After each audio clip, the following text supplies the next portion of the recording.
Aku Cindy, Ani, Sheila, Puji,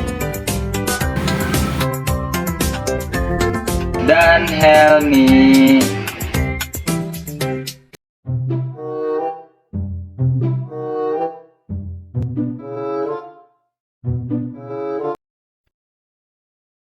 Apa sih definisi virus itu? Virus adalah makhluk mikroorganisme patogen yang hanya bisa beradaptasikan dirinya di dalam tubuh sel inangnya karena ia tidak memiliki cara reproduksinya sendiri.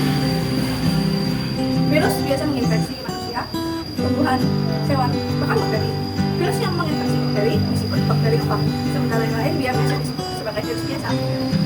Lalu, virus ditemukan pertama kali di catatan karya ilmiah Dmitry Ivanovsky pada tahun 1892 tentang virus mosaik di tanaman tembakau. Terus menurut lalu telah ditemukan sebanyak 6.000 spesies jenis virus.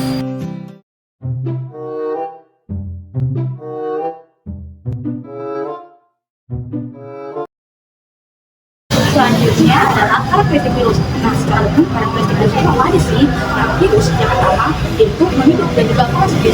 Kenapa yang keduanya? Karena virus itu tidak bisa hidup kami dan tidak bisa menempel pada inangnya. Makanya dia bisa menempel pada inangnya agar dia bisa hidup loh. Nah, ketika dia tidak menempel pada inangnya, dia dikatakan sebagai partikel inang. Yang kedua, virus itu ukurannya sangat kecil, hanya sekitar 200 sampai 300 nanometer. Makanya kalau kita melihat virus, kita mau melihat virus kita harus menggunakan mikroskop elektron. Lalu yang ketiga, virus itu bukan sel. Kenapa dia bisa dikatakan bukan sel? Itu karena virus itu tidak memiliki membrane sel, tidak memiliki sitoplasma dan juga organel. Makanya dia tidak dikatakan sebagai sel. Nah, yang keempat, dia memiliki materi genetik berupa RNA atau RNA. Tidak bisa keduanya loh, hanya salah satunya aja. Nah, yang selanjutnya adalah virus itu tidak bisa bermetabolisme sendiri atau dia tidak bisa melakukan metabolisme. Kenapa? Karena dia tidak bisa membuat energi sendiri atau dia tidak memiliki enzim untuk melakukan metabolisme. Lalu selanjutnya adalah reproduksi. Nah, reproduksi virus itu dengan cara replika. Dia akan melakukan replika ketika dia menempel pada inang. Nah, tadi kan karakteristik virus secara umum. Lalu bagaimana dengan karakteristik yang secara khususnya?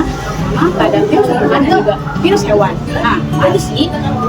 Yang pertama adalah pada virus tumbuhan. Nah, virus tumbuhan tentunya dia akan nempel pada inangnya kan. Nah, ini yang akan dia nempel bisa dia pada tumbuhan, yaitu seperti cabai, lalu juga bisa padi, tembakau, dan juga banyak tumbuhan lainnya. Yang kedua, virus itu memiliki materi genetik yang mendominasi adalah RNA. Nah, bagaimana sih cara penyebaran virus tumbuhan pada tumbuhan? Nah, cara penyebarannya itu bisa disebabkan dari dibawa oleh serangga, bisa juga karena terinfeksi dari tumbuhan yang tidak terkena penyakit. Yang ketiga itu bisa dikarenakan alat pertanian sudah terkontaminasi penyakit. Nah, lalu apa sih yang terjadi ketika tumbuhan terinfeksi oleh virus tumbuhan? Nah, yang pertama bisa aja loh virus ini mengalami bercak-bercak benih. Nah, kedua dia akan mengalami kerdil. Yang ketiga, dia bisa mengalami musik daun dan bisa juga loh daun-daunnya ini akan berubah. Yang kedua adalah karakteristik virus hewan. Nah, pada hewan ini yang akan ditempeli itu hewan, maksudnya kafes, mamalia, reptil dan banyak lagi. Yang kedua adalah materi genetiknya. Nah, pada virus hewan materi genetiknya adalah RNA atau DNA. Tidak seperti tumbuhan yang biasanya mendominasinya adalah RNA. Lalu bagaimana cara penyebarannya? Nah, cara penyebaran virus hewan sendiri itu bisa menghasilkan atau oleh itu bisa dibahas dari udara, atau bisa juga dari darat. Dari darat. Yes. Juga lokasi HIV. Lalu apa sih yang akan menjadi berita atau hal-hal ini akan infeksi pada virus hewan? Pertama bisa bercadaman, demam, atau bisa terjadi kerusakan atau kegagalan fungsi organ. Nah, virus hewan sendiri itu memiliki kasbit yang menutupi materi genetiknya.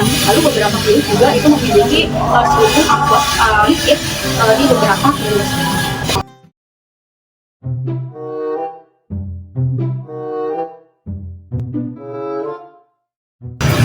Kalian tahu nggak bentuk-bentuk virus itu ada banyak. Yang pertama ada berbentuk ikosahedral atau polihedral. Nah, virus yang berbentuk ikosahedral atau polihedral ini memiliki bentuk yang sama seperti bola sepak yang memiliki banyak sisi di sekelilingnya. Virus ini contohnya adalah virus adenovirus. Kemudian yang kedua adalah virus yang berbentuk spiral. Virus yang berbentuk spiral adalah virus yang memiliki bentuk seperti tabung atau silinder. Contoh dari virus ini adalah Tobacco virus yang memiliki informasi genetik mirip seperti bekas yang terdapat di dalamnya. Kemudian yang ketiga adalah virus yang berbentuk bulat. Virus yang berbentuk bulat bentuknya itu seperti bola, dan virus ini memiliki selubung yang dimilikinya di sekelilingnya. Contohnya adalah influenza. Kemudian yang keempat adalah virus yang berbentuk kompleks. Virus yang berbentuk kompleks ini memiliki lebih dari satu bentuk, teman-teman. Contohnya itu adalah virus bakteriofage yang memiliki kepala yang berbentuk seperti polihedral, kemudian yang menyambung ke badannya yang disebut dengan helix. Nah, teman-teman sekarang tahu kan bentuk-bentuk virus seperti apa aja?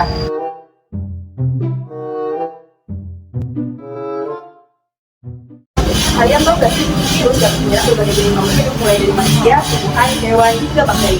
Berdasarkan jenis baru diidentifikasi, virus dapat dikategorikan menjadi 3 jenis. Apa aja sih itu? Yuk kita simak satu-satu. Nah, kalian ada sih mendengar virus yang menyerang hewan. Jadi virus yang menyerang hewan adalah virus yang memasuki hewan atau menyebabkan penyakit pada berbagai spesies hewan, mulai dari manusia hingga serangga. Bagaimana sih virus ini bekerja?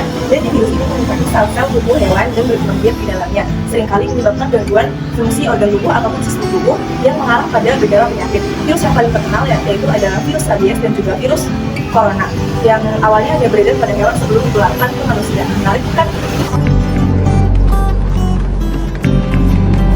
Sekarang, mari kita lihat virus yang dapat menyerang tanaman. Apa yang menjadi faktor terkena virus? Gejala yang dapat terlihat yaitu bercak-bercak pada daun, kelainan pada bagian batang, dan juga perubahan hasil produksi. Pada virus ini biasanya melalui faktor seperti daun, benih, dan juga alat-alat pertanian yang terkontaminasi. Contoh-contoh dari virus tanaman yaitu adalah virus tobacco berbaik yang menyerang atau ada virus kulit yang menyerang jeruk, dan juga virus tomato spotted bill virus yang menyerang tomat.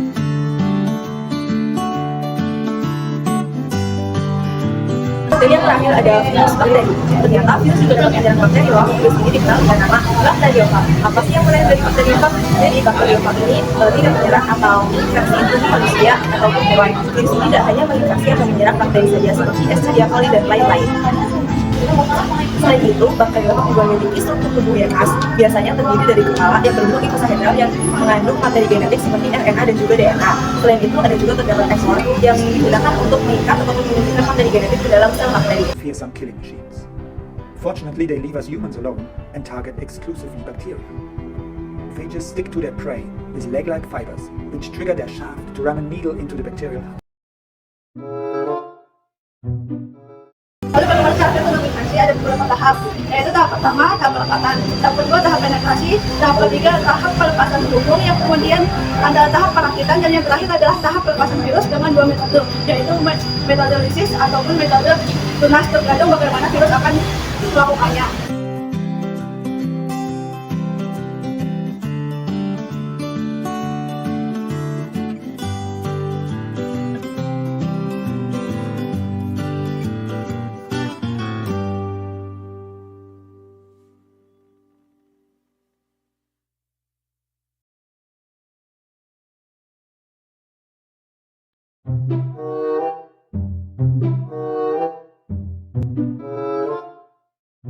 Teman-teman tahu nggak sih kalau ternyata virus itu nggak cuma punya dampak negatifnya aja loh, tapi juga punya dampak positifnya. Mau spill nih? Oke, simak lebih lanjut ya. Teman-teman pasti udah sering dengar kalau vaksin itu dibuat dari virus. Hah? Gimana maksudnya? Jadi, vaksin itu ada 2 jenis.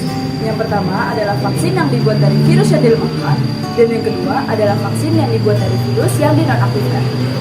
Vaksin yang dibuat dari virus yang dilemahkan biasanya menghasilkan respon imun tubuh yang lebih baik dan lebih kuat karena perkembangbiakan virus tersebut menjadi terhambat. Justru, virus tersebut menghasilkan resistensi untuk melawan berbagai penyakit.